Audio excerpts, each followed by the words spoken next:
Nicolas, on a beaucoup parlé de raison d'être et ça c'est un exemple très fort de récompenser ces équipes. Chez IBM, on fait ça très bien aussi. Récompenser ces équipes. Je parle en connaissance de cause. Allez, on va être en direct sur LinkedIn dans 2-3 secondes, c'est bon? C'est super. On applaudit tous les participants qui nous suivent sur LinkedIn, s'il vous plaît. Merci beaucoup.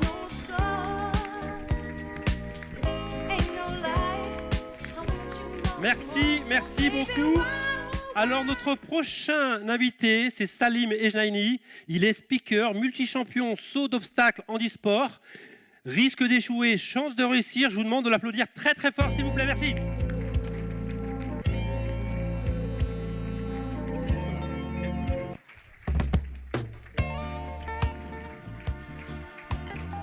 Bonsoir à toutes et tous. Merci beaucoup pour votre accueil, pour cette présentation. Merci. Effectivement, risque d'échouer, chance de réussir. On est dans le thème, on est dans une période très particulière. Alors depuis peu, je ne me sens pas tout à fait étranger parmi vous, quoique je suis chef d'entreprise, mais un tout petit chef de ma petite SASU. Je suis tout seul, chef de moi-même, et j'en suis ravi. Alors pour me présenter, je voudrais commencer par la plus évidente des caractéristiques que vous pouvez voir devant vous, à savoir que je suis bordelais. Non, c'est pas ça. Merci. Voilà, je l'inaugure, j'en suis ravi. Évidemment, vous avez compris, mes belles lunettes noires, vous n'avez pas ce privilège. Voilà, c'est pas seulement pour faire le beau gosse, quoique la marque est choisie non pas par hasard, mais parce que, eh bien, vos mains levées, vos coucous, vos sourires et tout ce qui s'ensuit, je ne ferai que les entendre. Donc pas la peine, voilà, de me dire que je suis trop lent ou trop rapide. Par contre, voilà, je serai ravi de vous répondre éventuellement par la suite. J'espère que vous aimez le cheval. Ouais, on adore le cheval. Parce que déjà, je suis heureux de grappiller du temps d'antenne depuis tout à l'heure, à afficher voilà, une photo sur ce genre de séance. J'aime beaucoup le côté un peu décalé du truc. Je vais vous parler évidemment d'équitation, puisque c'est mon sport. Mais je vais faire des parallèles avec tout ça. Il y a pas mal de petits liens à faire avec la vie d'entreprise, avec le travail en équipe.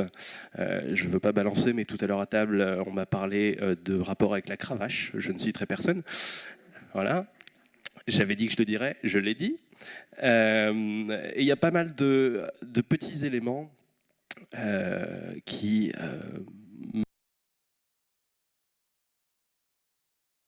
chef d'entreprise dans la vie d'un sportif. Alors là, si on vous dit, pardon, j'enlève un petit peu de souffle, si on vous dit risque d'échouer, chance de réussir, j'imagine que votre choix est fait, le mien aussi, mais attendez, ne mettez pas tout de suite l'échec au rebut. Pourquoi? Parce que l'échec, c'est une culture. Être un loser, ça s'apprend. Et j'ai envie de vous dire qu'avant d'être un winner, on n'a pas le choix d'être un loser. On est obligé. La nature est faite ainsi. Les plus forts réussissent, d'accord. Mais il faut qu'il y ait 1 milliard d'essais qui se gaufrent lamentablement pour ériger en héros les réussites de notre monde. Tiens, j'ai dit héros. Allez, on affiche le deuxième élément décalé de cette présentation. Vous le reconnaissez, je sais pas, petit bonhomme tout rouge.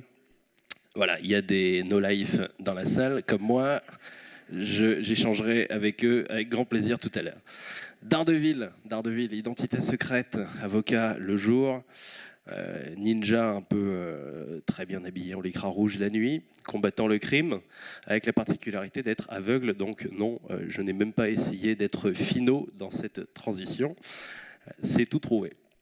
Pourquoi je vous montre Daredevil? C'est pas seulement par facilité scénaristique, quoique, mais aussi parce que c'est un super-héros. Et les super-héros, croyez-moi, on vous les montre, on vous les brandit de toutes les manières possibles et imaginables quand vous êtes un enfant soigné à l'hôpital.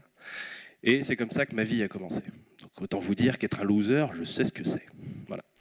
À peine arrivé sur cette planète, en 92, disons que la seule chance que j'ai eue, c'était de naître un 1er janvier, quoi. C'est assez rigolo. Mais pour le reste, bon, un cancer de la rétine au niveau des 2 yeux, un truc super rare, plutôt mortel, dans l'idée, bon, c'est pas le menu que j'avais commandé, quoi. Et puis on se fait pas rembourser d'un truc comme ça, hein. On bouffe jusqu'au bout et on voit ce qui reste à la fin. Donc c'est ce qui s'est passé, et je me suis fait soigner autant que possible. Quand je vous dis ça, c'est qu'on a dû d'emblée me retirer un œil, et puis quand on voulait me retirer le deuxième, ma mère a dit attends, 2 secondes. Il n'y a pas moyen de juste un petit peu, puis on voit ce qui... Donc les médecins ont dit qu'ils n'étaient pas chauds, ils ont essayé, et puis j'ai réussi à survivre et à voir à peu près jusqu'à mes 16 ans. Et je vous le dis maintenant parce que j'oublie à chaque fois de dire à quel moment j'ai perdu la vue. Donc vous êtes des privilégiés, vous le savez, à l'âge de 16 ans. Et j'y reviendrai un petit peu plus tard. En fait, j'y voyais pas bien du tout. Vous prenez un début de film de 007. En plus, certains ont la tenue, je crois. Hein. On est tous là, un peu sur notre 31. Imaginez le début du film, quand vous avez le cercle et puis l'espion qui vous tire dessus avec le sang qui coule au tout début. J'y voyais comme au milieu du cercle. Ouais, j'y voyais comme dans une paille, en fait. Et que d'un côté. Donc pas pratique. Hein. Le permis de conduire, on oublie.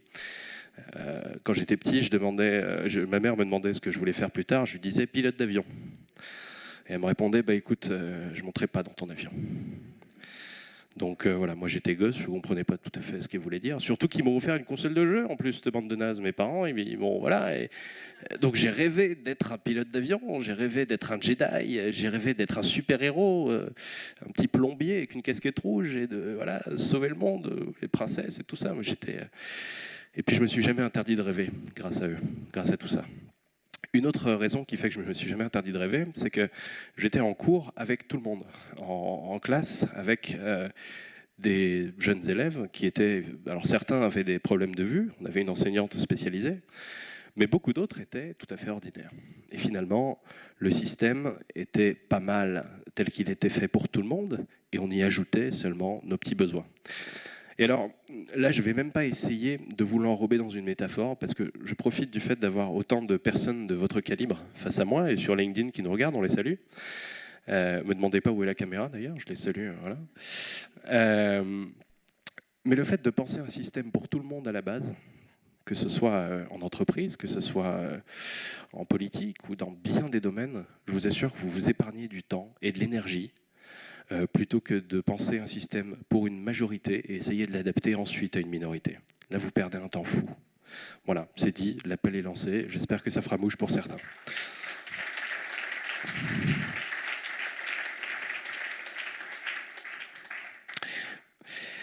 Et donc j'avais cette chance d'être avec des élèves comme les autres. Je ne vais pas nier que j'avais des besoins, et pour ça, on avait un institut qui nous suivait un petit peu à côté, et qui nous proposait des cours alors pour apprendre à utiliser une canne blanche, parce que ça a l'air facile comme ça, on balaye et tout, mais non, c'est une science et tout, ça s'apprend, c'est pas évident.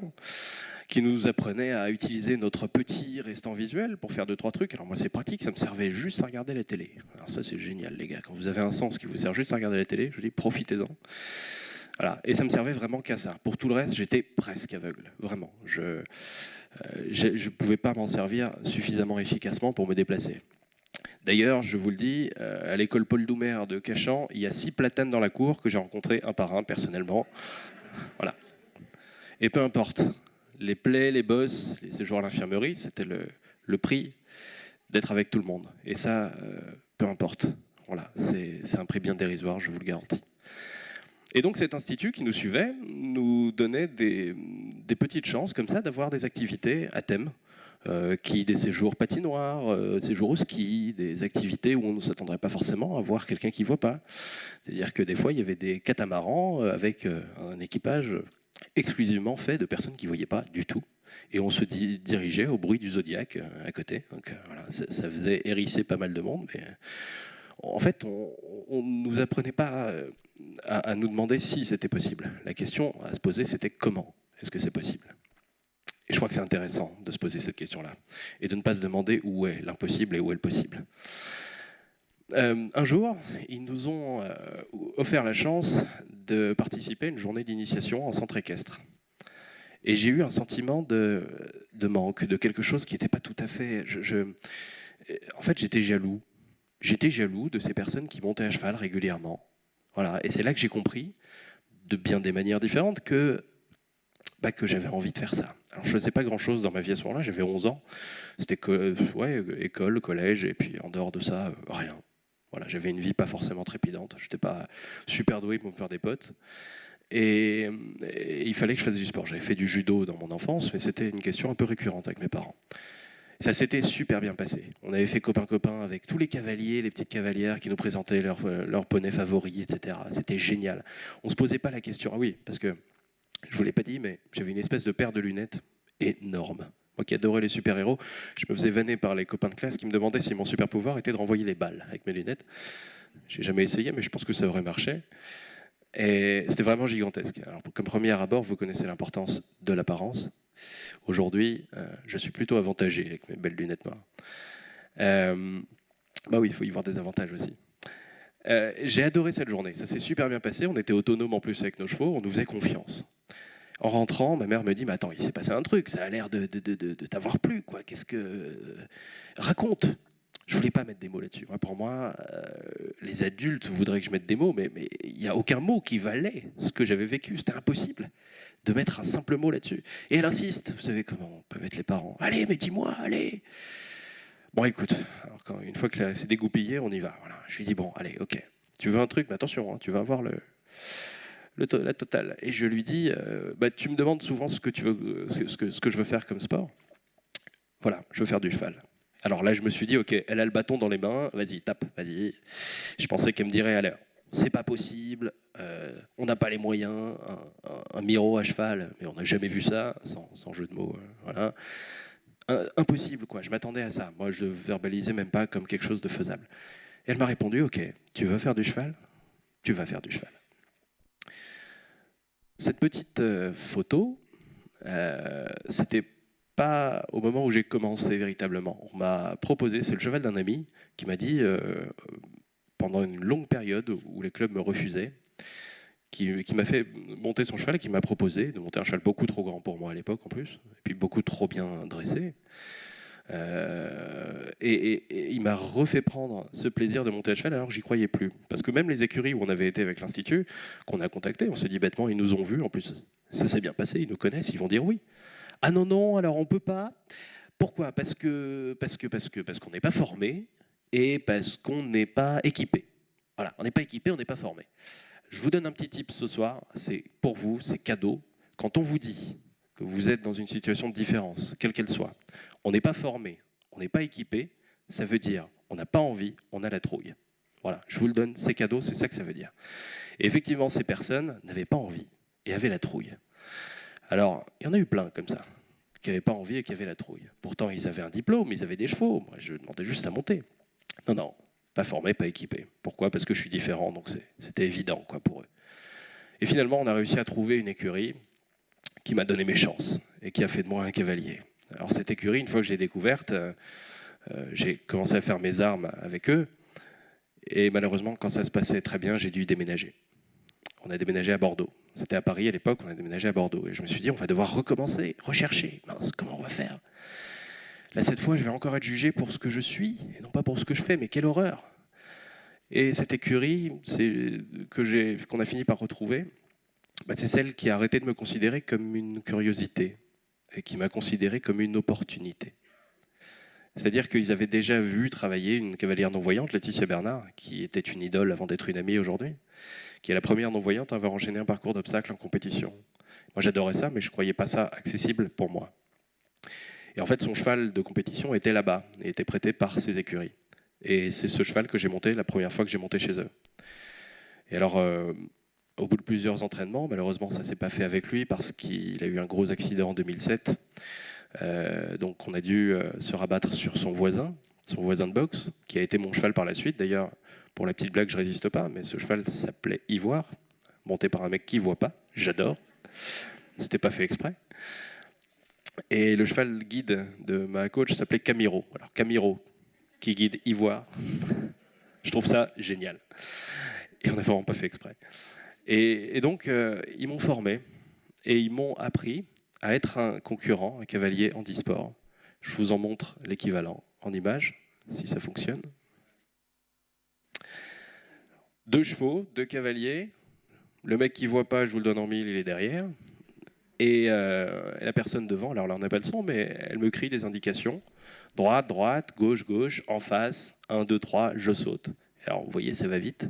voyez la tronche qu'a Ivoire sur la vidéo? C'est clairement pas un cheval qu'on s'attend à voir en compétition. Voilà, clairement pas. Je vous le dis, s'il y a des connaisseurs ou pas, on ne s'attendrait pas à le voir sur ce niveau-là de compétition. Moi non plus. On était les parfaits outsiders, les parfaits losers, clairement. Et on s'est vautré un certain nombre de fois, alors pas en termes de chute, mais en termes de résultats. On a foiré un nombre incalculable de fois avant de réussir. Là, je fais le beau gosse et je vous montre des victoires. Forcément, ça finit bien. Mais avant d'arriver à ces victoires, il a fallu qu'on apprenne et qu'on échoue beaucoup de fois. La deuxième partie de cette vidéo, vous avez vu un autre cheval, ça a été mon cheval actuel, Rhapsody, que j'ai rencontré en 2015. Alors j'ai commencé le handisport en 2008, l'année où j'ai perdu la vue, mes 16 ans. Et le CSO handisport, le saut d'obstacle handisport, s'est arrêté en 2015. 2015, tout s'arrête, imaginez-vous. Un matin, vous réveillez, on vous apprend que le foot n'existe plus. Comment vous vous sentiriez s'il y a des amateurs de foot ou de golf, puisqu'on est ici? Elle a dit soulagé. C'était pas le cas pour moi. Alors deux possibilités. C'était pas du foot qu'il s'agissait, mais deux possibilités. Soit vous vous pelotonnez sous votre édredon le plus confortable, la main dans un paquet de granola et l'abonnement de Netflix qui tourne à fond, en pleurant tout ce que vous pouvez. Soit vous tablez sur ce que vous avez. Ok, il me manque l'autorisation de participer là où on m'attend, dans la case où on m'attend. Elle est petite, hein, vous avez vu? Toute petite la case. Et puis sinon, y a d'autres choses que j'ai. J'ai un cheval, j'ai une équipe. Alors j'ai réalisé que j'étais cavalier. Certes, handisport, certes, ce que vous voulez, avec une différence, mais cavalier. Et j'ai travaillé avec ma coach pour mettre en place quelque chose de nouveau, que je vais vous montrer également. Je ne sais pas si elle est partie ou pas, non? Ok. Là, ça a une tête différente. Vraiment, ça ressemble plus du tout à ce que vous avez vu. C'est-à-dire qu'il n'y a plus qu'un seul cheval, un seul cavalier, des personnes à pied qui me guident. Là, c'était sur un gros événement en 2016. J'avais des méga stars sur ce parterre de crieurs à côté de chaque obstacle, puisque l'un d'eux était Thierry Rosier, un grand cavalier international, l'autre Philippe Rosier, un cavalier international aussi, médaillé d'or aux Jeux Olympiques à Rio, quelques mois avant ce parcours, et puis un autre, un certain Guillaume Canet, voilà, qui m'avait fait l'amitié de m'organiser avec l'organisateur du Longines Masters de Paris en 2016, cette petite démonstration qui était une première mondiale et qui m'a ouvert les portes de la compétition ordinaire, classique. Mais quel plaisir aujourd'hui. Alors, une vidéo qui n'a pas fonctionné malheureusement, mais c'était pour illustrer aussi par la suite qu'aujourd'hui, je suis sur des compétitions qui sont d'allure moins prestigieuse, de difficultés techniques bien supérieures à ça. Mais pour moi, le prestige d'être avec tout le monde et d'être considéré en cavalier, il est incalculable. C'est-à-dire que le fait qu'on me voit comme une curiosité au début, mais comment il va faire? Il n'a pas ses yeux, mais c'est même pas possible. Oh, tes conneries, il y voit un peu, oh, c'est bon. Et d'après m'entendre dire, mais excusez-moi monsieur, voilà, votre tournant sur le 8, c'était pas mal. Par contre, quand vous avez abordé le 5, vous avez chié dans la colle. Hein. C'était pas comme ça qu'il fallait faire. Mais quel plaisir d'être jugé à l'égal des autres. Bon, il n'y a pas mieux. Alors en plus, ces temps-ci, on se met à faire du résultat. C'est-à-dire que récemment, je suis arrivé 7e sur 52. Imaginez combien il y en avait derrière moi. Combien il y en avait qui se disaient, mon Dieu, l'aveugle a fait mieux que moi. C'est génial, ça. Hein, et y compris en entreprise. C'est top de tabler sur ses capacités, ses compétences et de faire des choses par soi-même. En plus, la technologie, aujourd'hui, nous aide énormément à ça. Alors, si je ne me trompe pas, c'est une photo qu'on a là. Une des grandes peurs de la fédération à l'époque où il y avait du handisport, c'était la hauteur. Donc vous avez vu, les premiers extraits étaient sur des toutes petites barres. Là, on était sur des barres un peu plus hautes. Là, celle-ci, c'était en 2017. C'est une photo que j'ai voulu vous montrer parce qu'on était sur un obstacle à 1m40. Au début, c'était à 70 cm, la première vidéo. Là, la deuxième était sur 1m, 1m5. Là, 1m40. C'était sur un obstacle isolé, sur un concours de saut en hauteur. Et l'idée, c'était de s'affranchir de la hauteur et d'expliquer à tout le monde un petit peu que c'était possible. Voilà. Et le petit bonhomme que vous voyez recroquevillé qui saute à ma place, je ne sais pas si vous l'avez reconnu, mais c'est un certain Guillaume Canet, encore une fois. Voilà, mon partenaire de jeu pour ces trucs-là. Et on s'est régalé à faire cette démonstration-là. On s'est régalé, et comme je me suis régalé dans beaucoup de choses dans ma vie, il me restait un autre plaisir, une autre petite revanche à prendre. Alors, j'ai fait pas mal d'autres choses dans mon métier, puisque, je vous le rappelle, je voulais être pilote d'avion à l'époque.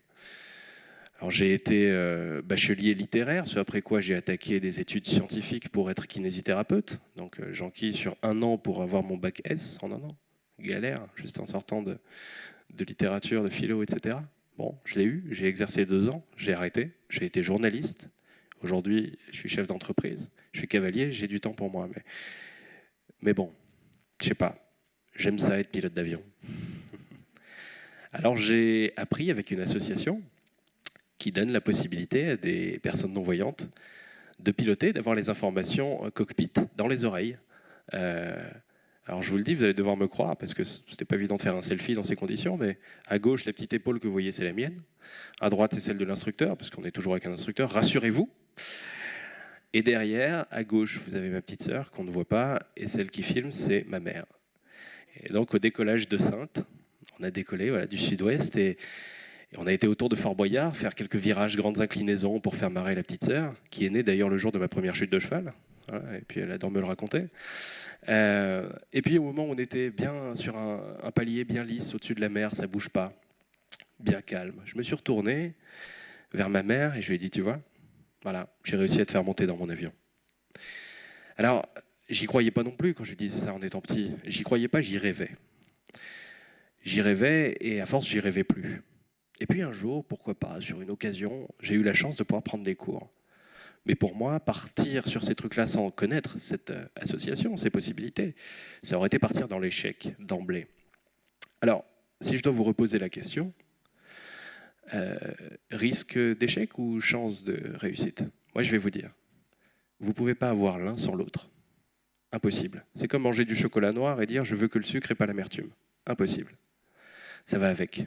Prendre le risque d'échouer, et je m'en arrête là-dessus, c'est se donner une chance de réussir. Et je vous remercie.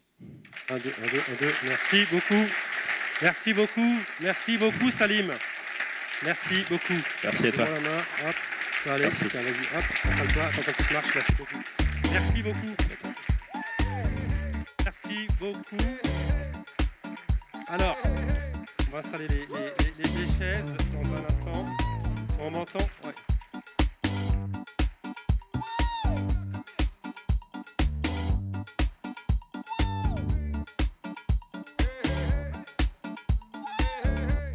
Un, deux.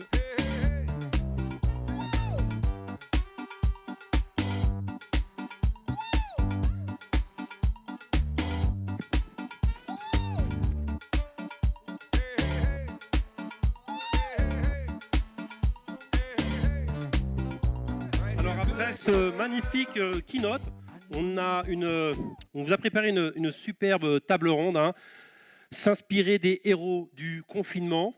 Je vais demander à Samira Djaoudi, déléguée générale de TF1, de monter sur scène. Samira, on l'applaudit s'il vous plaît, merci beaucoup. Tu n'as que l'embarras du choix. Merci beaucoup.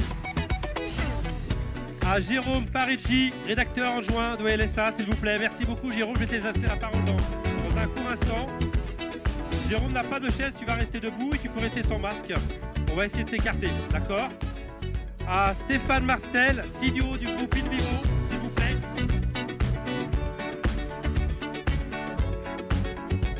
Alors on dit toujours on garde le meilleur pour la fin, mais je ne vais pas donner cette phrase. Allez, j'appelle Nicolas Sekaki.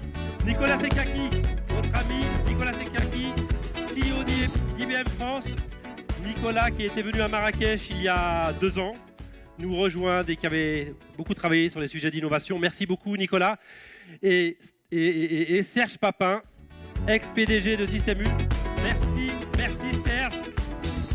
Et Serge, du plus profond de mon cœur, je souhaite m'excuser pour ce retard que nous allons tenter de rattraper. Mais nous sommes sous le thème de l'optimisme. Tout est possible. Donc on y va. Jérôme, je te laisse faire. Super, merci beaucoup Jérôme. Merci Mohamed, bonsoir à toutes et à tous. Je suis très flatté d'être dans ce cénacle prestigieux. Le RIM, on m'a dit que c'était un club de marketeux, des gens un peu bizarres, tout ça. Donc je suis venu voir un peu à quoi ça ressemblait. C'est pas facile de passer après le témoignage qu'on a eu juste avant. C'est très dur Mohamed quand même, là tu m'as mis un challenge. Puis en plus moi j'ai pas de chaise, donc c'est pas sympa. Donc moi je suis debout, on sent que c'est moi qui vais bosser et les autres éventuellement peuvent se reposer. Merci à toi. Je ne sais pas si c'est Montaigne qui l'a dit, mais aussi haut que l'on soit assis, c'est jamais que sur son... Voilà. Bah, écoute, Donc, tu es en debout. attendant, j'y suis pas là. Ouais, merci, elle est très belle. Elle est très bonne.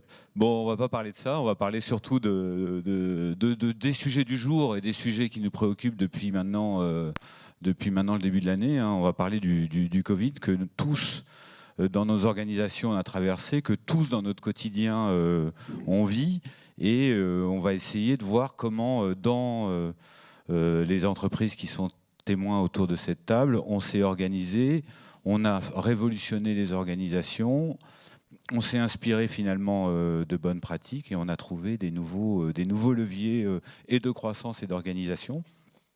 Je pourrais même apporter mon témoignage, puisque nous aussi, dans des rédactions, ça a beaucoup bougé. On a réinventé notre métier, on peut le dire. Et puis je suis flatté, je suis un peu dans la maison ici, puisque Companeo, c'est pour la petite histoire, c'est une filiale du groupe auquel LSA appartient, qui s'appelle Infopro Digital. C'est pas pour ça que je suis là d'ailleurs, parce que c'est même pas toi qui m'as invité, Mohamed. Tout à fait. Et, Ouais. et j'ai évité d'interférer, Jérôme. Ouais, c'est très bien. J'ai évité. Très bien. Et En tout on cas, est de la je suis même flatté. famille. Voilà, on est de la même famille, et puis je suis flatté de découvrir ta famille, qui Oui. a l'air très sympa. Mais bon, tu es mon cousin Germain. on va arrêter avec les flagorneries et on va parler un petit peu du Covid et la manière dont on s'est organisé. Et là, on a 4 témoins qui sont hyper intéressants parce que 4 entreprises totalement différentes, 4 situations absolument pas identiques. À ma droite, j'ai Samira Djouadi, qui est déléguée générale de la Fondation TF1, qui est aussi présidente de l'association Tous en stage. On vous expliquera après ce que c'est. Mais c'est une association qui sert à faire venir les élèves de 3e dans des stages un peu intéressants et pas des stages kebab, vous me disiez au téléphone, c'est ça? Stop au stage kebab. Je pense qu'il y a plein de boîtes que ça pourra intéresser ce soir. C'est pas trop l'objet, mais je trouve que l'expérience est super. Serge Papin, merci d'être là. Je sais qu'on a débordé le timing, mais tu vas rester avec nous quand même la petite demi-heure qui nous reste. Donc ex-PDG de Système U pendant 12 ans ou 13 ans? Un peu plus de 12 ans. C'est là qu'on s'est rencontrés, qu'on a noué un peu une amitié, on peut dire. C'est assez rare entre un journaliste et un patron d'enseigne, mais bon, c'est vrai que c'est une personnalité attachante et c'est surtout un esprit libre, et ça reste un esprit libre, et j'espère qu'il va nous le montrer ce soir. Nicolas Sekaki, donc vous êtes CEO d'IBM France. IBM, est-ce qu'on vous présente encore? J'en discutais avec vous, je disais c'est une boîte d'informatique. Non, c'est pas une boîte d'informatique. Si, aussi quand même. Ouais. Donc IBM France, c'est quoi? 7000 salariés, 600 chercheurs, 2,5 milliards de chiffre d'affaires. J'ai bossé, hein. J'ai bossé. J'ai pas l'air comme ça, mais j'ai bossé. Et Stéphane Marcel. Alors Stéphane Marcel, vous êtes CDO, vous êtes le digitaleux de l'Assemblée. Non mais c'est pas grave, hein, ça va bien se passer quand même. Vous bossez pour une COP d'agriculteurs en plus, ça c'est une catastrophe. Fait qu'il fait pas que de l'agriculture, qui a 3 métiers. COP d'agriculture. En plus, non, on va pas commencer, ça va être trop compliqué. En plus, j'ai l'impression que les COP ont noyauté l'Assemblée là. Ils sont toutes là, elles sont partout. Pareil qu'il y en a 16, donc ils sont venus vous écouter en fait. Ils sont venus vous écouter. Faites attention. Et donc en plus, non seulement vous êtes idiot, mais vous êtes un ex-entrepreneur racheté par la boîte qui vous a racheté. C'est terrible ça, c'est un truc. Bon, vous nous raconterez. Mais c'est pas trop l'objet de parler des. Si, c'est aussi l'objet de parler des gens. J'aimerais bien qu'on parle un peu de la manière dont vous avez pris le Covid, dont on a tous pris le Covid en pleine figure. En février, je ne sais pas si c'était en février, je ne sais pas s'il y en a qui ont anticipé. Ceux qui ont anticipé, je dis bravo, hein, parce que c'était pas simple. Ils avaient tous des boîtes en Chine ou des filiales qui les ont informés. Peut-être que IBM a plus anticipé que nous, je ne sais pas. Et j'ai envie de commencer par Samira d'abord. Samira, donc vous, déléguée générale à la Fondation TF1, présidente de l'association Tous en stage, un parcours complètement atypique. Comment vous avez vécu le Covid, sachant que vous, votre activité, c'est en fait de faciliter pour 3000, 3500 élèves l'accès à des stages en entreprise, et j'imagine que le 11 mars, c'était terminé, quoi. Ah bah, le 11 mars, c'était une catastrophe. Ouais. C'était une catastrophe parce qu'effectivement, on s'est retrouvés. Alors, donc, notre concept, c'est de permettre à des jeunes qui habitent dans les quartiers, pour éviter ce que j'appelle souvent un peu vulgairement le stage kebab, c'est de pouvoir enfin pouvoir faire un stage dans des entreprises auxquelles ils auront en tout cas un bon souvenir, parce qu'on sait tous que c'est leur première expérience dans le milieu professionnel. Donc les envoyer essuyer des tables ou quoi que ce soit, je dirais la projection de l'avenir, elle est un peu limitée. Donc le concept, il y a 6 ans, de créer Tous en stage avec un réseau d'entreprises pour ouvrir nos entreprises crise tout simplement. Et effectivement, le 12 mars, on apprend qu'on va être tous confinés et que nous, comme on a des semaines qui allaient jusqu'à fin avril, on avait la moitié de nos jeunes qui n'allaient pas profiter de ce stage de troisième, donc la catastrophe. Bon, sur le moment, on est tous un peu choqués de ce qui nous arrive, donc on n'y pense pas trop. Et puis les jours passent et on se dit mais c'est dommage parce qu'on va avoir une génération de jeunes qui soit ne passeront pas leur oral parce qu'ils avaient déjà fait leur stage avant le confinement, soit il y en a qui carrément ne feront pas du tout leur stage. Et là, avec mes équipes, on se dit il faut qu'on réfléchisse, il faut que on se secoue. Bon, après avoir chopé le Covid pendant 3 semaines, bien entendu, je pense que c'est aussi ça qui m'a perturbée. Quand je me suis réveillée, j'ai dit alors là, vu les 3 semaines que j'ai passées au lit, là, il va falloir que je vide toute mon énergie. Et l'idée, ça a été de se dire, on va la rendre digitale. Alors là, au début, on s'est dit, oulala, je ne sais pas où on s'embarque. Est-ce que ça va le faire? Est-ce que ça ne va pas le faire? Etc. Donc, on était tellement motivés que j'ai mobilisé des entreprises autour de moi en disant, voilà, on va faire le stage. Je me dis, mais comment ça, on va faire le stage? On n'a pas le droit de sortir. Si, on va le faire, mais chacun chez soi. Par contre, on a été confrontés, et ça, vous avez dû l'entendre partout, à des problématiques de connexion, parce que dans les quartiers, souvent, la connexion est limitée. Les parents ont des connexions qui sont très limitées ou pas outillés du tout. Des élèves qui n'avaient pas du tout d'ordinateur ou qui en avaient un, mais quand on est une famille nombreuse, la priorité, elle n'est sûrement pas pour le petit. Donc, on a été confrontés à ça. On a essayé de résoudre ça déjà, quand on a su que beaucoup d'élèves n'auront pas d'outils, ne seront pas connectés. Donc, j'ai mobilisé toutes les boîtes de notre réseau en disant, si vous avez des ordinateurs que vous n'utilisez pas, s'il vous plaît, est-ce que vous pouvez les donner à ces jeunes de manière à ce qu'on puisse justement les offrir à ces gamins qui puissent suivre leur stage et puis la continuité pédagogique. Donc ça veut dire qu'il y en a beaucoup qui sont passés à côté de ce qu'on appelle la continuité pédagogique parce qu'ils n'étaient pas outillés. Et de là, on a tout réinventé. On s'est dit, voilà, on va faire comme on fait. Nous, on faisait plein de visioconférences. Vous avez dû en faire plein pendant le confinement. On s'est dit, on va faire la même chose. Donc, on va faire des semaines où toutes les matinées, on demandera à une entreprise de se connecter le matin de 10h à midi, l'après-midi de 14h à 16h. Comme ça, le lundi, le mardi, le mercredi, le jeudi et le vendredi, comme on le faisait dans le présentiel, on fera une restitution virtuelle où les groupes de jeunes nous expliqueront comment ils ont vécu cette semaine. L'avantage de ce système, d'abord, c'est que les gamins, au début, on s'est dit, est-ce qu'ils vont adhérer à cette connexion virtuelle? Est-ce qu'ils vont participer? Donc, on a été surpris. Ils manipulent mieux que nous les outils numériques. Ça, il n'y a pas de souci. Donc ça, on n'avait pas de souci. Donc effectivement, ils prenaient la parole très facilement ou ils écrivaient sur le chat quand ils n'osaient pas, etc. Et on s'est rendu compte qu'en fait, c'était une nouvelle manière d'aborder ce stage-là. Ça a été un vrai succès, mais vraiment un grand succès.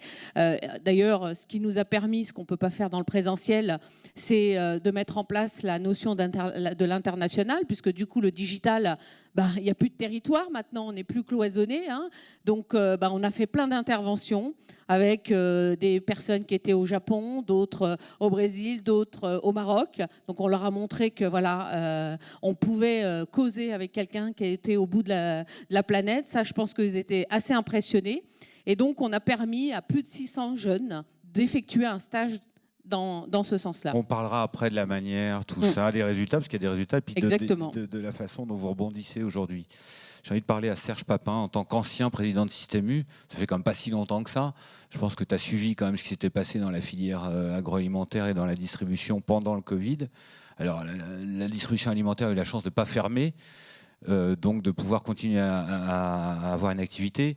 Mais on a nommé les salariés de la distribution, les employés de la deuxième ligne par rapport à la première ligne de front qui était ceux de la santé. Est-ce que tu partages cette analyse et comment toi tu as vécu en tant qu'ancien distributeur et expert du secteur ce séisme quelque part du Covid sur les boîtes et la manière dont elles se sont organisées? Oui, alors en prenant les choses un peu de haut, c'est vrai, parce que désormais, comme tu l'as dit, moi je suis dans une seconde vie. J'ai été 13 ans président de Système U, 43 ans chez U quand même. Quoi que ce soit, j'ai l'impression d'être dans ma première vie, parce que je vois Guillaume Darras qui est là. devant. J'ai l'impression qu'on est à une convention. Darras, qui est ton ancien directeur général de chez Système U, pour ceux qui ne savent pas. Voilà. Voilà, oui, exactement. Oui. Et en fait,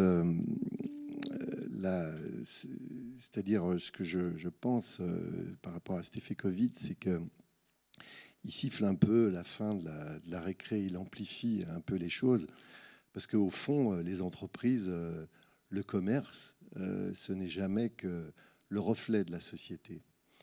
Et on voit une société qui est en train de se transformer et de changer. Les choses étaient déjà en route, mais le Covid les a amplifiées. Alors comme ça, 2 ou 3 petites observations, parce que je dis ça modestement, moi quand j'étais président de Système U, ma valeur ajoutée, c'était d'essayer de comprendre l'époque et puis d'essayer d'emmener ce beau réseau vers une forme de résilience, c'est-à-dire une adaptation au contexte. Parce que c'est ça le sujet, mes amis, c'est comment on s'adapte à ce contexte. Et quand je regarde les choses, en fait, on s'aperçoit que la jeune génération est très inquiète. Elle est marquée par un sentiment que, peut-être vous connaissez ce mot, ce néologisme, qui s'appelle la solastalgie. Je vous apprends un mot nouveau, non ? La solastalgie, c'est un philosophe australien qui a inventé ce mot, qui s'appelle Albrecht, et c'est un néologisme qui veut dire l'éco-anxiété de l'avenir du monde. C'est-à-dire il y a une inquiétude fantastique chez les jeunes qui se disent mais est-ce qu'au fond on a un avenir ? Et ça, mes amis, ça va jouer, ça commence à jouer sur le comportement. Parce que ces jeunes-là, ils influencent évidemment les autres générations, et puis en plus de ça, quand ils vont être à l'âge de fonder famille, construire maison et donc acheter au supermarché ou ailleurs, ils vont plus consommer du tout de la même manière. Donc ça veut dire qu'il va falloir, et là on voit bien que les choses sont en route. Déjà, c'était dans le pipe, comme on dit, mais là, le Covid amplifie ça. Et puis, d'un autre côté, vous avez les seniors aussi qui ont plus une anxiété de se faire détrousser au coin de la rue. Donc ça, c'est aussi les phénomènes d'insécurité. C'est ça qui conditionne les choses. Alors, au fond, quand on regarde un peu l'ambiance avec la parole publique qui a tendance à de moins en moins porter, on s'aperçoit que qu'est-ce qui rassure, qu'est-ce qui peut rassurer, et de plus en plus, c'est l'entreprise.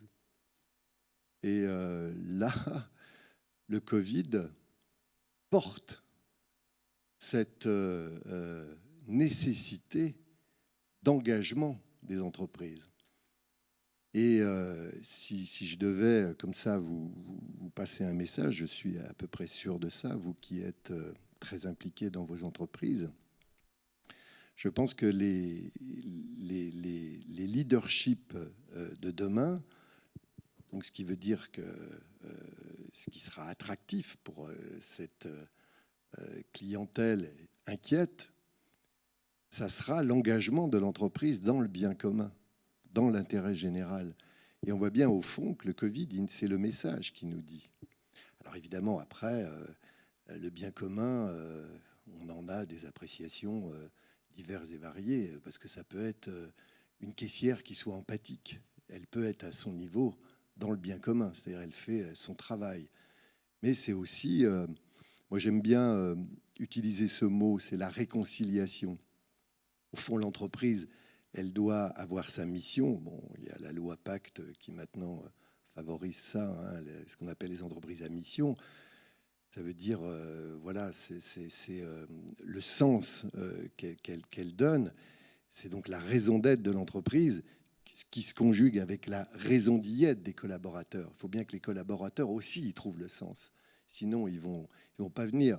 Juste pour illustrer mon propos à propos des jeunes, vous savez, ces 30 000 étudiants qui ont signé l'appel pour un éveil écologique, hein, ils sont d'HEC, Subdeco, ESSEC, Sciences Po, etc. Ça veut dire qu'ils ne s'engageront pas pour une entreprise dite climaticide. D'après eux, ça veut dire que les entreprises ne recruteront plus. C'est le cas actuellement. Les entreprises ne trouvent plus des collaborateurs parce qu'ils Ils ne veulent pas ça. Donc il faudra bien qu'il y ait ce lien. Et le Covid nous dit ça, c'est raison d'être des entreprises, raison d'y être des collaborateurs. Et mes amis, ça fera la raison d'y venir des clients.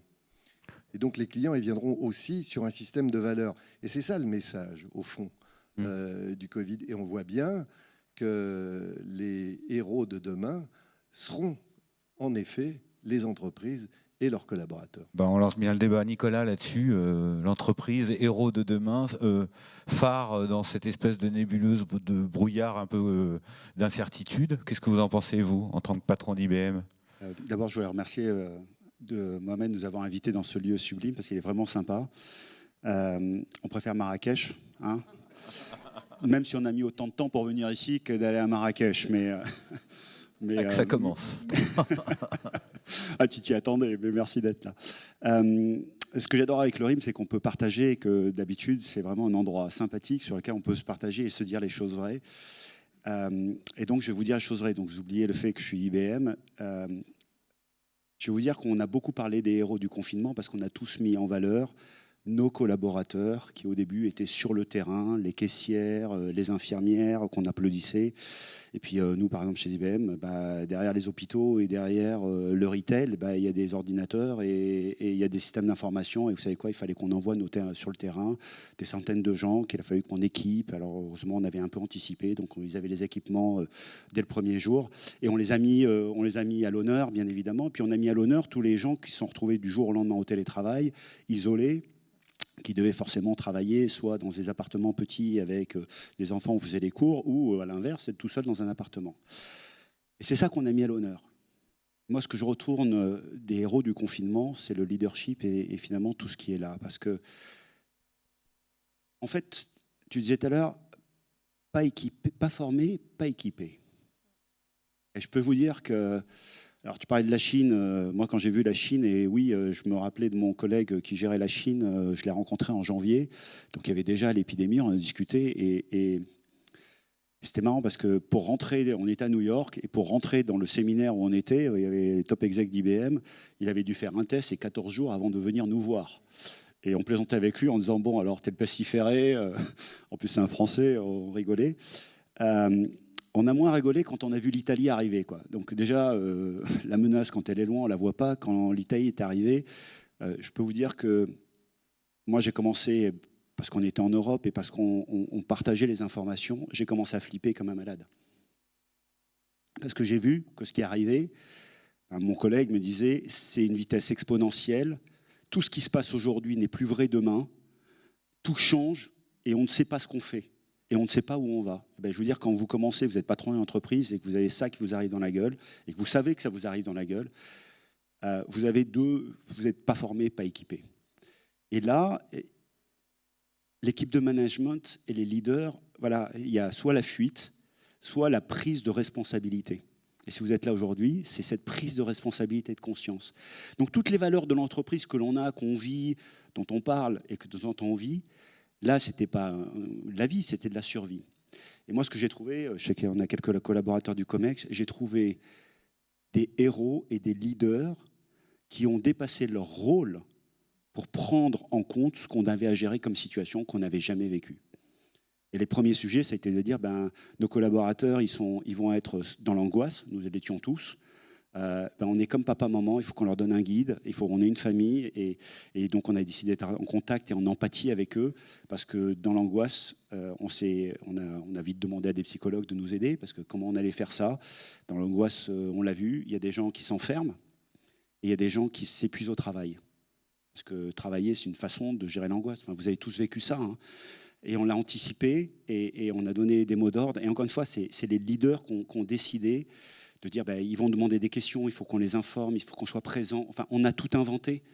Je suis dans une multinationale, je suis une filiale. Ok, je suis patron de la France, mais on est dans une organisation. D'habitude, l'organisation au monde décide, enfin pense, et puis ils nous disent voilà, c'est ça. Et puis nous, on est dans le mot, c'est exécute. On met en œuvre la stratégie locale. On est entre nous, vous le répétez pas. Hein. Mais j'étais en pleine crise, on avait déjà anticipé de 5 jours les trucs gouvernementaux, on avait demandé à nos gens de rentrer parce qu'on avait vu, on l'a anticipé, et je reçois un message, « How is it on the ground ?»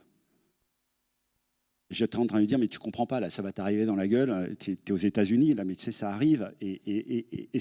En fait, on leur a pas demandé l'autorisation, on a pris le pouvoir parce qu'on ne pouvait même pas demander l'autorisation puisqu'on devait faire quelque chose.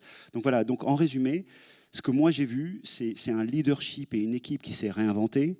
On a fait des choses extraordinaires. L'équipe de leadership n'est plus la même. Enfin, heureusement qu'elle était là avant. Elle a fonctionné. Mais enfin, franchement, on n'est plus les mêmes en tant qu'individu, en tant qu'équipe. Et avec nos collaborateurs, ce qu'on a fait, c'est qu'on se dit, on va mettre en œuvre les héros, on va leur montrer qu'il y a une vie, on va leur montrer qu'on est là aussi. Donc on avait fait 4 principes très tôt.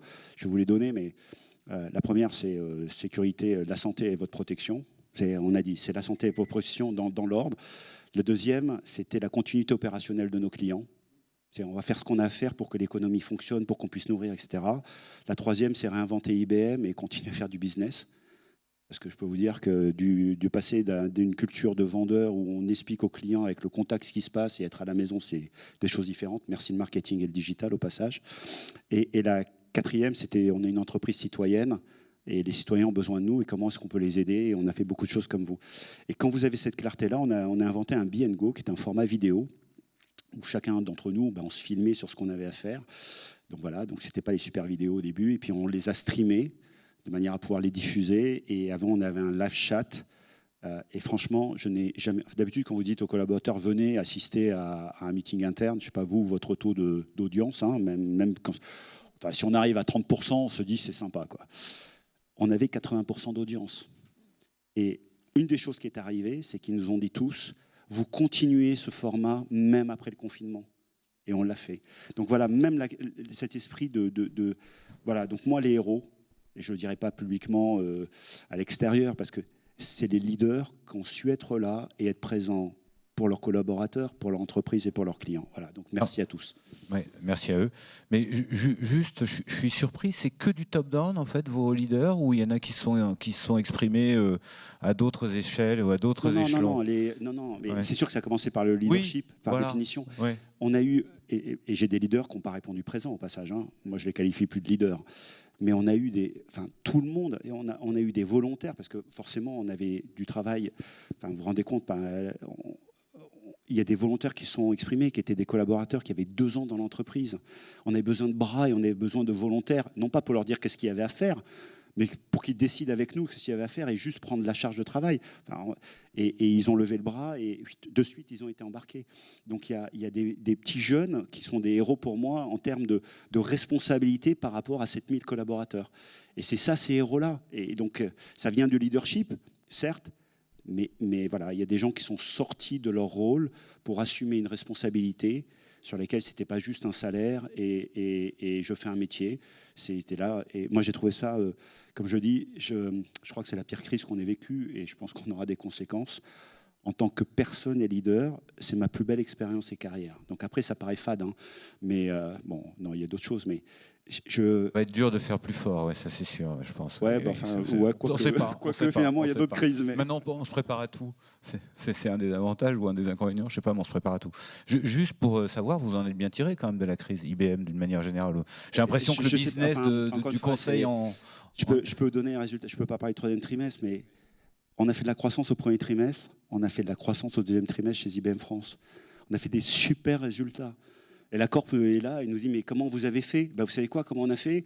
On s'est juste concentré sur, comme je dis, mes boys and girls, et nos clients, et on était là pour eux, ils étaient là pour nous. Et il y a eu une dynamique de folie. Le déconfinement est un peu plus compliqué. Hein, donc ça, on en parlera après, l'organisation, après ou pendant, puisque ça continue finalement. Stéphane Marcel, là-dessus, sur le choc. Le choc, est-ce que ça a représenté, et finalement, ce que ça a changé dans l'entreprise?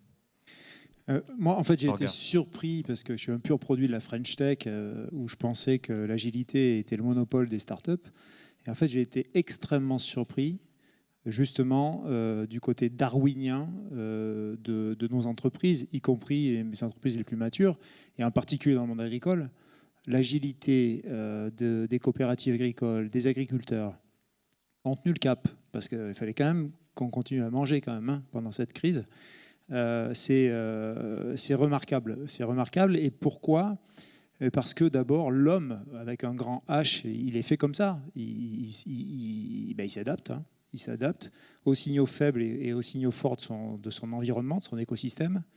Et puis parce que je te rejoins, Nicolas, sur le fait que je pense que le management a joué un rôle assez clé parce qu'il a eu l'intelligence de donner le cadre, qui était un cadre plutôt sanitairement acceptable, et a laissé au sein de ce cadre la créativité se mettre en place. Et les équipes à tous les niveaux ont fait preuve d'une créativité assez exceptionnelle.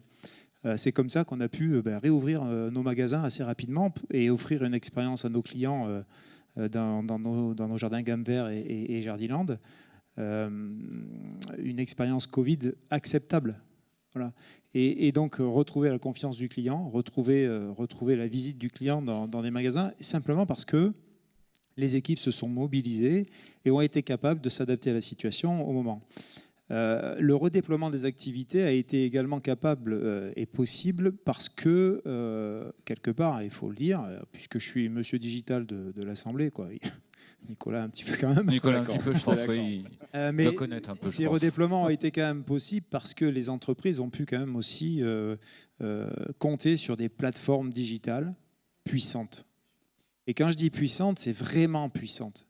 Il y a 20 ans, on aurait pris très cher. Il y a 20 ans, on était mal. Ouais. Là, il y a une élasticité de certaines plateformes digitales collaboratives. Je ne citerai pas les noms, mais on parle souvent des GAFAM, IBM et autres, qui sont d'ailleurs souvent décriées, critiquées. Elles étaient là. Hein. Elles étaient là. Hein. Et les clouds, ils ont fait le job. Ils ont fait le job, ce qui nous a permis, dans notre sphère personnelle, de garder un semblant de relation sociale. On a tous beaucoup utilisé les réseaux sociaux pendant cette période, mais aussi dans le cadre professionnel, d'utiliser des plateformes digitales collaboratives, continuer à bosser différemment, mais continuer à travailler et garder la baraque, quoi. Donc ces plateformes digitales qui sont souvent décriées, eh bien là, elles étaient là. Alors on peut... Il y a les Orange, les Bouygues et tout ça, parce que si on n'avait pas une connexion Internet, les opérateurs, on n'en parle jamais. Enfin, une plateforme digitale sans les opérateurs, on aurait été mal. Tout à fait. Et c'est là où le digital a quand même joué un rôle crucial. On parle pas de la 5G. Hein. La 5G, c'est tabou en ce moment. Je suis pas sûr que. Mais en l'occurrence, on est quand même, aujourd'hui, forcé de constater que cette crise a été quand même plus simple à passer grâce à justement cet équipement, cet outillage digital qui ont permis de continuer à travailler. Ma question, c'est est-ce que c'est grâce à l'équipement digital ou est-ce que c'est grâce aux organisations et aux hommes qui ont réagi? Et c'est un peu les deux, quoi. Je ne vais pas te faire une réponse de Normand, mais en fait, c'est un petit peu les deux. C'est parce que, et là, je rejoins tout à fait Serge qui disait il y avait des tendances qui étaient en place et le travail collaboratif, le partage d'informations, la capacité aux équipes à s'adapter, à travailler en petite équipe, en agilité, était enclenché dans nos entreprises. Mais voilà, il y a un effet de boost et d'accélération dans les entreprises qui ont fait que voilà, les équipes et les collaborateurs se sont appropriés ces outils et se sont mis à travailler comme si de rien n'était, en fait. Hein. Serge, tu voulais dire un truc? Oui, sur le côté collaboratif, au-delà des plateformes, ce qui a pu être constaté alors dans le métier du retail, enfin singulièrement dans la distribution, c'est qu'il y a eu quand même, du coup, pendant toute cette période, des relations entre le monde agricole, qui faisait, comme tu l'as dit, son boulot, les transformateurs, la logistique, la distribution. Il y avait une espèce d'accord un peu sacré au nom de l'intérêt général. Moi, je m'étais dit un peu comme ça ne va pas être remis en cause dans les box de négo alors qu'après tout ce qui a été vécu.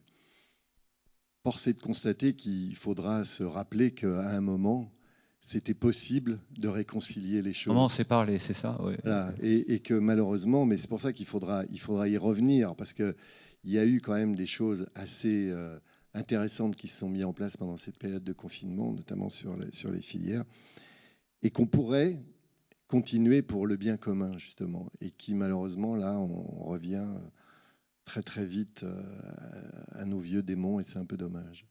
Vous voulez rajouter quelque chose? Non, mais oui, pour compléter, c'est dans l'adversité qu'on arrive justement à générer une véritable intelligence collective, et on a vu que c'était possible, mais c'était assez éphémère.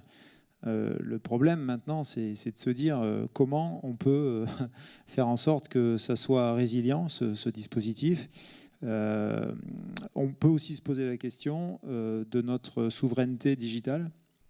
Parce que malheureusement, toutes les plateformes que j'ai citées sont des boîtes américaines pour la plupart. Et malheureusement, on ne peut pas compter sur une plateforme, ou en tout cas un cloud français qui soit en capacité de servir les intérêts digitaux de nos entreprises. Donc là aussi, il y a peut-être un peu un sujet, en tout cas pour les pouvoirs publics aussi, à mettre sur la table. Après, il y a quand même quelque chose qui est intéressant aussi à noter, c'est que finalement, ça a boosté, alors dans le monde du marketing en particulier, ça a boosté aussi pas mal le marché de l'emploi. On constate que beaucoup d'entreprises, pendant cette période et aujourd'hui, sont en train de recruter massivement de nouveaux rôles dans les sociétés. On l'a dit, il y avait des tendances globales de fond qui étaient en place avec le changement profond des clients qui s'orientent vers de plus en plus une consommation e-business, digitale.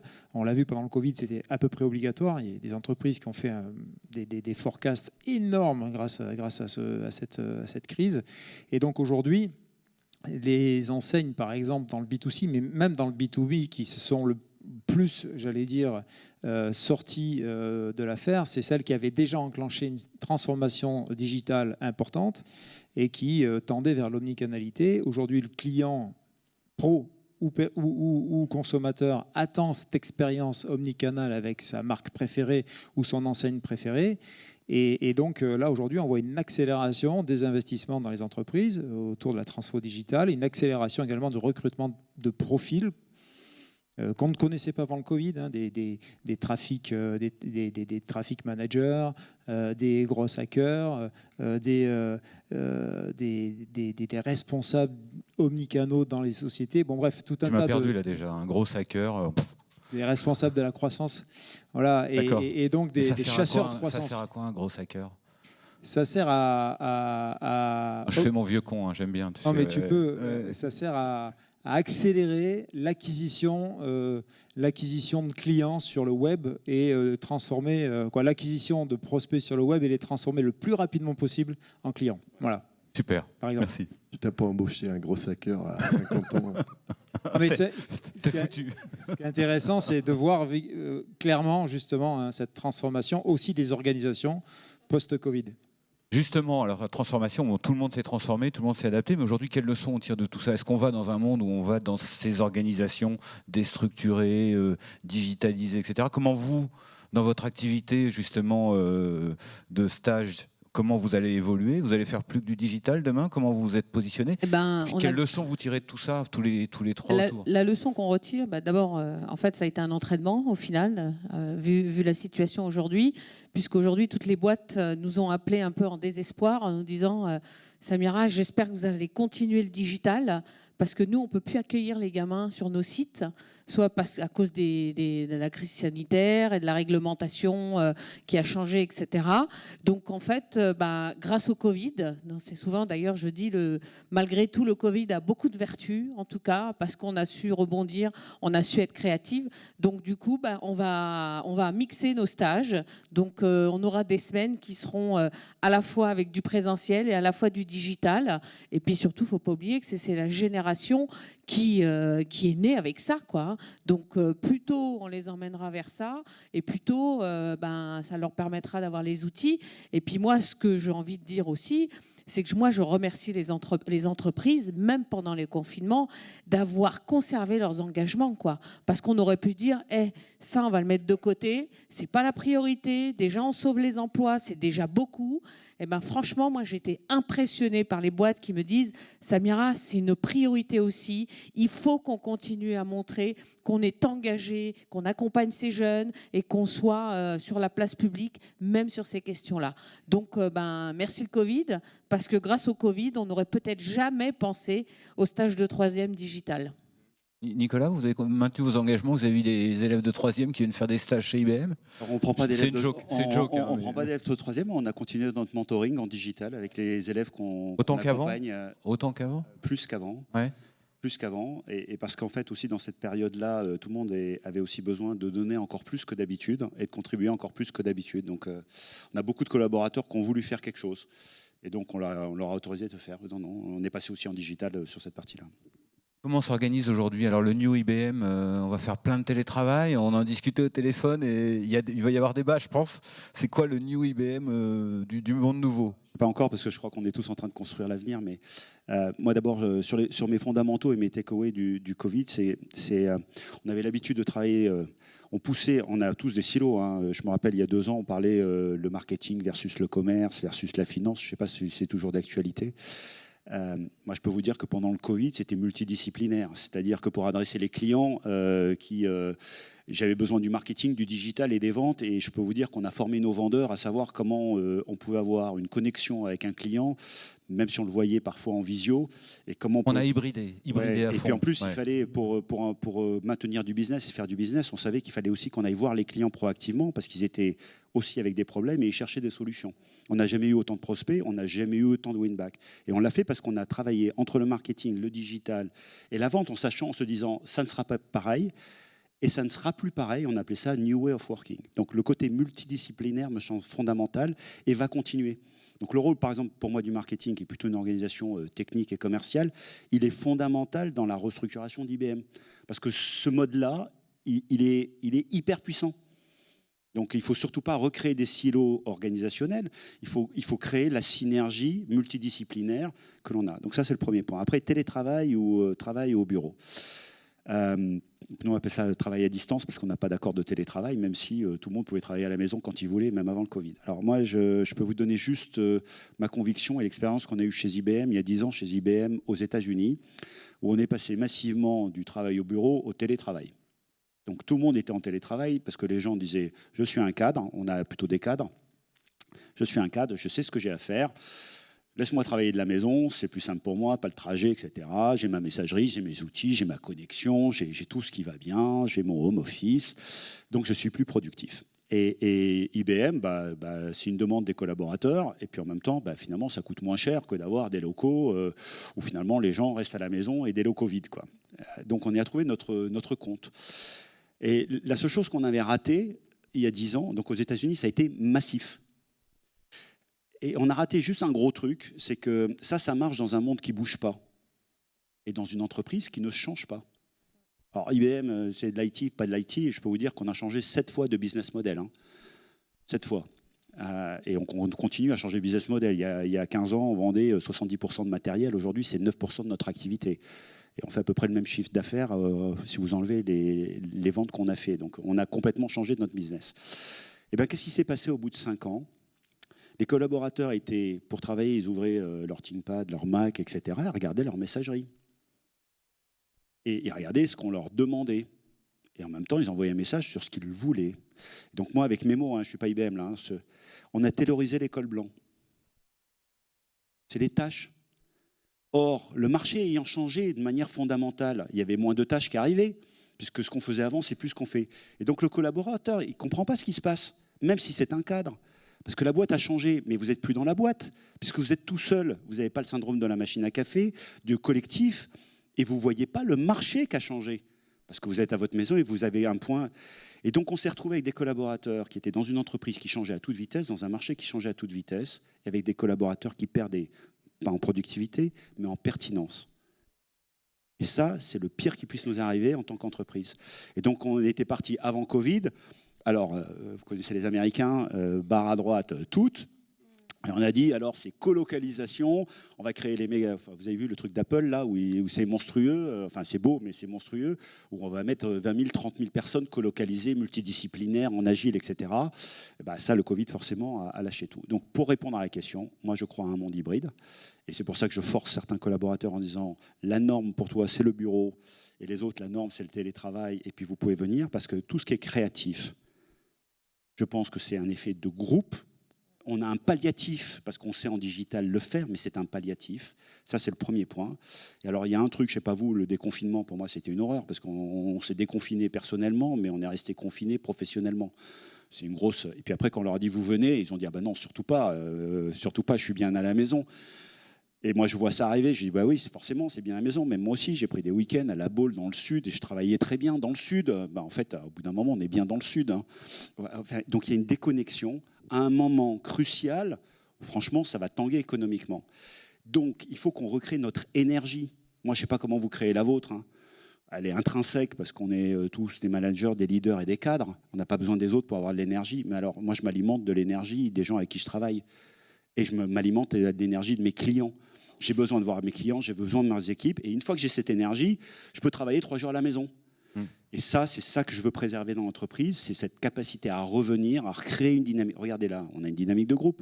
Même si on a nos masques, on est content d'être là, non? Voilà.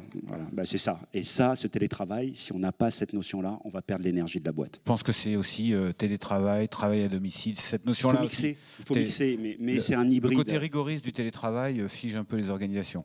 Le travail à domicile, pas pareil. Alors, justement, on a InVivo, là, à gauche, ils vont passer à 50% de télétravail, si j'ai bien compris. En tout cas, l'encadrement. Oui, tout à fait. On a tiré quelques enseignements de cette... mes collègues qui réagissent. Pourtant, je te sentais approuver quand même ce qu'il était en train de dire. Donc, j'approuve totalement ce que dit Nicolas. Donc, c'est pour ça qu'on n'a pas fait une barre à droite ou une barre à gauche. On s'est mis au centre.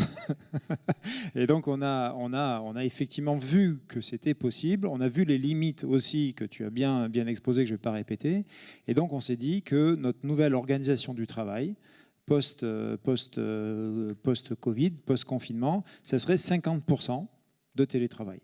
Pourquoi ? Parce qu'effectivement, il nous semble tout à fait normal, ne serait-ce que pour tisser des liens sociaux, etc., d'avoir justement cette logique de dire on se retrouve au bureau, etc. Alors évidemment, je pars dans un principe où on n'a plus de barrières sanitaires, etc. Parce qu'il y a quand même ce contexte un peu particulier actuellement. Et puis, il y a 50% de tâches qu'on peut faire à la maison, qu'on peut clairement faire à la maison, où on a constaté, je ne sais pas toi Nicolas, mais moi j'ai constaté une augmentation de productivité. Absolument. Voilà, donc il y a quand même des effets tout à fait positifs. On a une augmentation de productivité et un meilleur mood des équipes, un meilleur état d'esprit, ils vivent mieux leur boulot. Mais effectivement, voilà, 50% de télétravail, c'est ce qui nous semble tout à fait opportun. Et nous, ça y est, c'est enclenché. On a diminué par 2 nos bureaux parisiens. Voilà, on a clairement diminué par 2 nos bureaux parisiens. On est en train de se réorganiser. Ça s'accompagne aussi d'un outillage digital spécifique pour justement avoir l'expérience de l'employé de la même manière au bureau et à la maison. Mais voilà, donc ça c'est possible. Deuxième enseignement qu'on tire de cette situation, c'est qu'il faut qu'on accélère. Il faut qu'on accélère la transformation digitale de nos enseignes. Il faut qu'on accélère l'amélioration de l'expérience de notre client. Il faut qu'on investisse massivement dans le marketing digital. Il y a tout un tas d'insights qu'on a récupérés de cette crise, qui finalement sont des enseignements qui nous permettent de conduire... Là, on sent quand même la start-up, l'accélération, growth hacker. Et bien sûr, mais notre plan de rebond, il s'accompagne aussi par le fait de dire on tire les enseignements d'une situation exceptionnelle. Et c'est dans les situations finalement exceptionnelles qu'on identifie des opportunités. Ouais. Voilà. Donc on aura, je pense, tous un storytelling Covid. On aura, franchement, on a intérêt à bosser le storytelling Covid surtout. Le storytelling Covid, il va être extrêmement important. Et moi, je le dis souvent quand je discute avec des chefs d'entreprise, j'ai dit bossez votre storytelling Covid. Vous serez jugé sur les prochaines fois que vous discutez avec vos actionnaires, vos clients, vous serez jugé sur votre storytelling Covid, sur comment vous avez réagi dans cette période exceptionnelle. Ça, c'est extrêmement important. Par contre, attention à l'effet bulle Covid. Parce qu'il y a un effet bulle Covid aussi. C'est-à-dire qu'il ne faut pas croire, effectivement, de prendre un enseignement comme ça et dire allez, barre à gauche, on y va à fond, tête baissée, on ne regarde pas ce qui se passe à côté. Là, il y a toutes les chances de se planter. Ou alors même des business qu'on a pu développer grâce justement à l'effet Covid, qui sont des business par définition éphémères. Puisqu'on l'espère tous qu'à un moment, on va sortir de cette situation-là. Voilà, donc... moi, l'enseignement que je tire et le marketing, puisqu'on est quand même au RIM aujourd'hui, c'est bien de commencer à travailler sur le jour d'après, c'est-à-dire la sortie de crise. Voilà. Et c'est là où il faut qu'on travaille sur comment on rebondit sur cette sortie de crise, quel est l'equity story qu'on peut proposer aux actionnaires de nos entreprises pour leur dire voilà comment on va rebondir en sortie de crise, parce que c'est maintenant que ça se prépare. Je pense qu'on aurait pu tenir 2h30 sur cette conférence. Juste, je vais demander à Serge juste de nous donner lui sa leçon, de conclure un peu, et puis je vais demander à la salle s'il y a une ou deux questions, parce que ça fait partie du jeu du RIM quand même. Bien sûr. Alors, Et tout le monde a faim, mais à 10h, c'est fini. Il reste 7 minutes. Serge, tu as 30 secondes. Oui, juste un petit commentaire par rapport à ce que je viens d'entendre. De toute façon, on peut dire que pour les entreprises, ce qui sera n'est plus la continuité de ce qui a été, fût sans mieux. Et on est tous conditionnés, souvent, même là, quand je vous entends, même si c'est récent, il faut surtout s'adapter à l'inconnu, ce qui est pas simple. Il faut être un peu plus disruptif. Et surtout, si vous voulez inventer le futur souhaitable, il faut le faire surtout avec vos collaborateurs.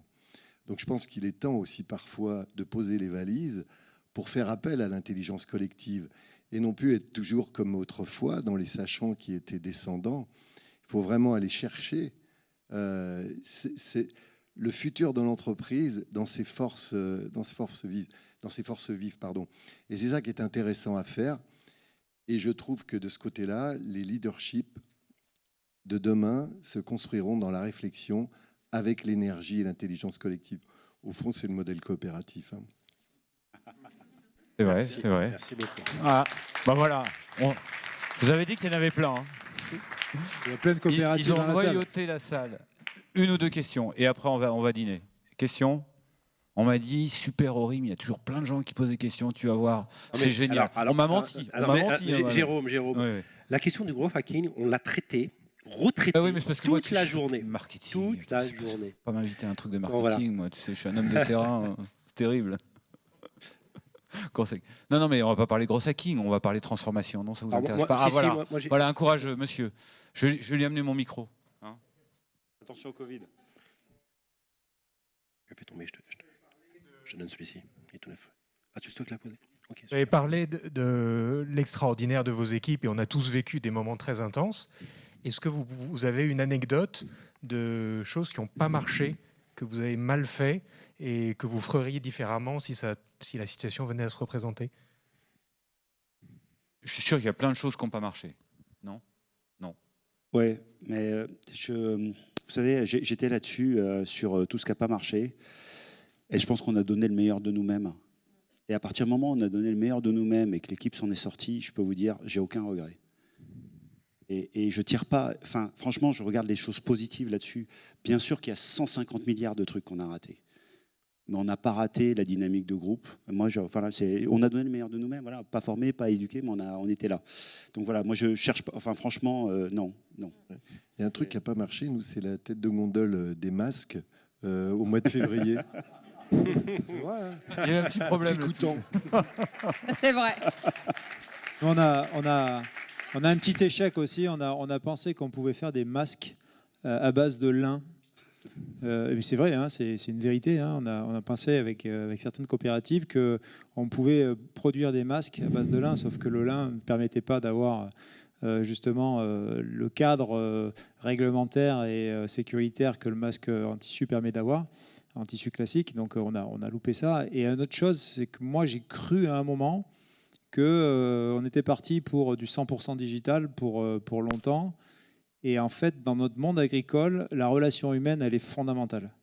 Mais elle est vraiment clé parce qu'on est des hommes et des femmes de la terre, quoi.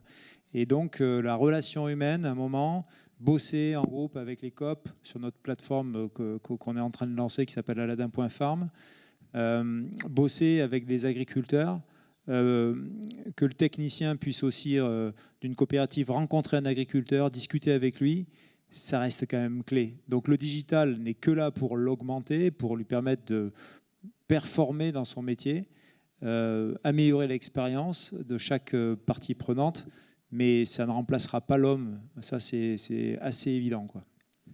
Samira, un truc que vous avez loupé en 2 secondes et demie? Non, parce qu'on a appris en marchant. Donc, je pense que voilà, je pense qu'on a tous été pris de fait. Et donc, non, je pense il y a juste à encourager tout le monde d'avoir surtout pas baissé les bras, quoi. Mais... Enfin, moi, j'ai un truc que j'ai raté, c'est le déconfinement. Le mois de juillet, pour moi, a été une catastrophe. Parce que dans l'organisation du travail, on avait rouvert les locaux, on avait le problème de fréquentation et on se disait, allez, pas plus de 30%. J'avais dit au même manager, plutôt que de décider qui est responsable et qui est truc, les gens veulent revenir au bureau, etc. Vous décidez quelle activité quelle activité nécessite que les gens reviennent.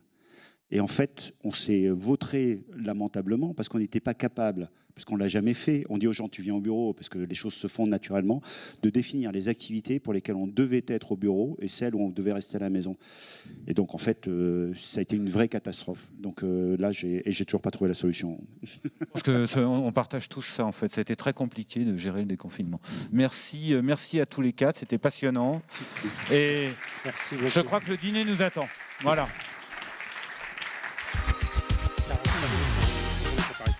40-45 minutes. Retour sur Paris. 40-45 minutes. Merci beaucoup. Restez assis s'il vous plaît, restez assis, on n'a pas terminé. On va remettre les awards des meilleurs ateliers. Voilà, on va remettre les awards des meilleurs ateliers. Samira, tu vas rester sur scène avec moi. Tu vas remettre le 3e award. Merci beaucoup. Alors, un petit instant, on va dévoiler la. Je vais juste faire un petit discours sur les ateliers. Pour ceux qui sont arrivés en fin de journée, nous avons. Alors, l'ERIM était sous le signe de la relance. On avait 24 partenaires, 24 ateliers. Nos partenaires ont présenté des plans de relance, ont travaillé ces plans de relance avec les marketeurs qui étaient en face d'eux pour les challenger un petit peu. Et puis les marketeurs qui étaient en face ont noté les ateliers et on avait les notes des ateliers. Donc on notait les ateliers sur différents critères et on a conservé effectivement les 3 meilleurs les 3 meilleurs ateliers, les 3 meilleurs plans de relance approuvés, donc des plans qui sont actionnables, des vrais take-away. Donc voilà, on va commencer par le numéro 3, mais avant de donner le numéro 3, Sandrine, on va applaudir Samira. Je vais vous expliquer pourquoi, parce qu'elle a reçu la Légion d'honneur au mois de février, juste avant le Covid, pour tout le travail qu'elle a accompli dans les quartiers au nom de TF1. Voilà.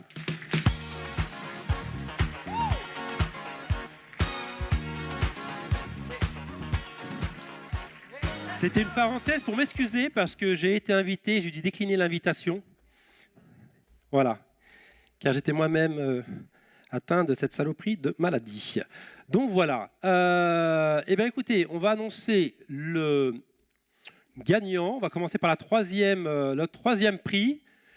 Sandrine, tu peux annoncer le 3e prix. Explore Eiffage dans le monde qui vient. Comment structurer votre stratégie data pour saisir les opportunités business.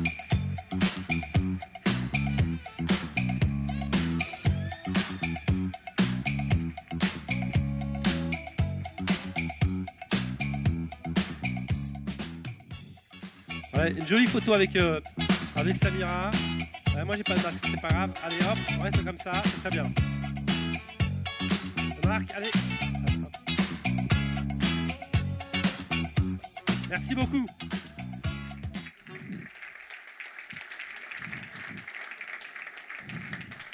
Alors c'était très serré sur les 6 premiers. Le second prix est décerné à Aressi. Votre marque en période de crise, affirmez votre différence pour un positionnement optimal. Bravo Aressi, bravo Laurent. Oh, what you gonna do? You wanna get down? Tell me. Oh, what you gonna do? Do you wanna get down? Oh, what you gonna do? You wanna get down? Oh, what you gonna do? You wanna get down? Tell me. Get down on it. Get down on it. Get down on it. Get down on it. Come on in. Get down on it. Get down on it. Get down on it. Super, merci beaucoup. Et le premier prix va être décerné par mon ami Nicolas Sekaki. Tu vois qu'on est un peu à l'heure marocaine quand même, Nicolas. Hein, on fait toujours tout avec 1 heure de retard, 1h30. Ah oui, je sais. C'est vrai, en plus. Tu montes à cheval ou pas? C'est jamais trop tard, hein? Pas longtemps. Alors, le premier prix est décerné à Visibly. Super.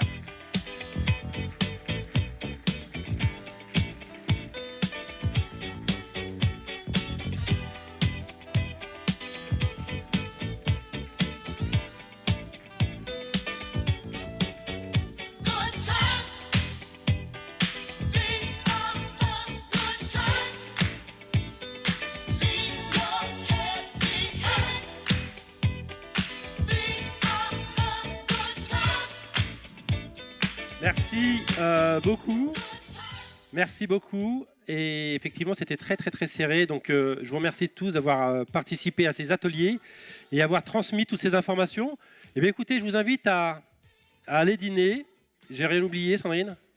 Si, vous allez recevoir tous les partenaires votre heure de passage demain pour les restitutions. Vous allez assister aux restitutions des ateliers demain avec des keynotes. Merci beaucoup à tous.